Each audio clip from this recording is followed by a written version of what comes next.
Hello everyone, welcome back to our Kolkata to Sikkim blog. তো last ব্লগে তোমরা দেখতেই পেয়েছিলে যে আমরা ছাঙ্গু লেকে গেছিলাম। তো ছাঙ্গু লেক থেকে আমরা বেরিয়েছিলাম আর বলেছিলাম ওয়েদার ভীষণ খারাপ ছিল। অ্যাজ ইউ ক্যান সি কি এখানে ভীষণ ওয়েদার খারাপ হয়ে গেছে, পুরো বরফের ঢাকা। এখানে আমরা দাঁড়িয়েছিলাম, দেখতেই পাচ্ছ। আর তারপরে আমরা আর একটা জায়গায় দাঁড়ালাম, সেখানে একটা দোকান ছিল। ওখানে জলও পাওয়া যাচ্ছিল না ঠিকঠাক মতো, কারণ দোকান অনেক দূরে দূরে ছিল। আর আমরা জল ক্যারি করেছিলাম, বাট শেষ হয়ে গেছিলো। তো এখানে দেখো ডগিটা কি কিউট, এটা কোন বাড়ি থেকে এসছে কে জানি।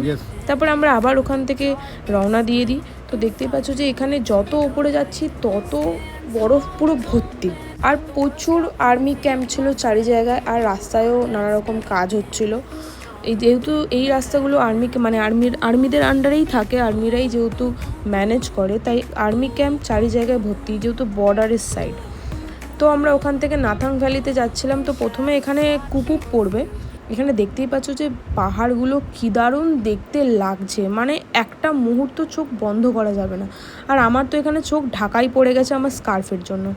এখানে এত সুন্দর দেখতে লাগছে, এখানে ইন্ডিয়ান ফ্ল্যাগটা দেখো, জাস্ট অসাম লাগছিলো দেখতে।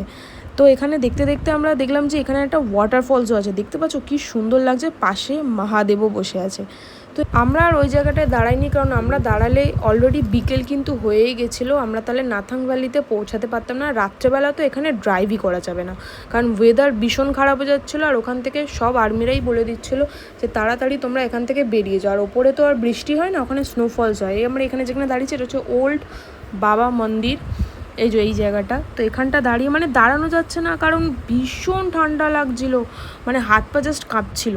তো তারপরে এটা হচ্ছে নেক্সট ডে, নাথাং ভ্যালির নেক্সট ডে আমরা যেখানে স্টে করেছিলাম। দেখতে পাচ্ছ জায়গাটা কতটা সুন্দর। বাট আমি সাজেস্ট করবো নাথাং ভ্যালিতে গেলে কেউ থাকার প্ল্যান করো না। আর ওখানে এমনিতেও বেশি কেউ থাকেও না, আর হোমস্টে অনেক কমই থাকে না, কারণ ওখানে কারেন্ট তো যখন মানে থাকেই না বলতে গেলে কারেন্ট ওইখানে। আর জলের ভীষণ প্রবলেম, জলও পাওয়া যায় না, যেহেতু জেনারেটর চলবে না তাই। আর মেয়েদের পক্ষে তো থাকা ইম্পসিবল, যারা ট্রেকিং বাগেরা করে তাদের পক্ষে ঠিক আছে, বাট এমনি নর্মাল ওখানে এতটা হাই অ্যালটিটিউডের জন্য পুরো অক্সিজেনই নেই। ওখানে এতটা অক্সিজেনের প্রবলেম, সারা রাত্রি তুমি যদি হিটার না থাকে তাহলে ঘুমাতেই পারবে না। আমাদের যে রুমগুলো দিয়েছিলো হিটার তো ছিল না, ওখানে থাকলে দম বন্ধ হয়ে যাচ্ছিলো আমাদের।